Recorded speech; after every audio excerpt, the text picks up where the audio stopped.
Dunyodagi eng ko'p ko'chmas mulkka ega top 5 ta milliarder. 5-o'rin Amazon asoschisi Jeff Bezos. 1 milliard dollarlik ko'chmas mulkka ega Beverly Hillsda 165 million dollarlik особняк, ya'ni qasri bor. Texasda 100 minglab gektarlab yerlari bor. Miami, Washingtonda villalari bor. 4-o'rinda AQShning hozirgi prezidenti Donald Trump. 5 milliard dollarlik ko'chmas mulklari bor. New Yorkda Trump Tower, Floridada katta qasri bor.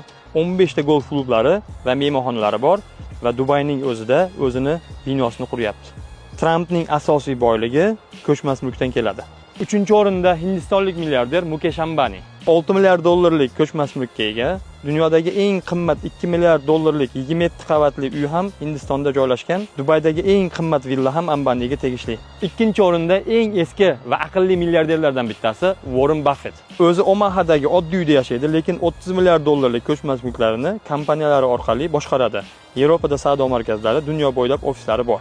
Va nihoyat 1-o'rinda Xitoylik milliarder Li Ka-shing. Ko'chmas mulk qiymati taxminan 60 milliard dollar. Osiyo, Buyuk Britaniya va Yevropada ko'chmas mulklari bor. Savdo markazlari, turar joylar, portlar va logistika markazlari bor. Kommentariyaga yozinglar, Toshkentdagi eng ko'p ko'chmas mulkka ega biznesmen kim?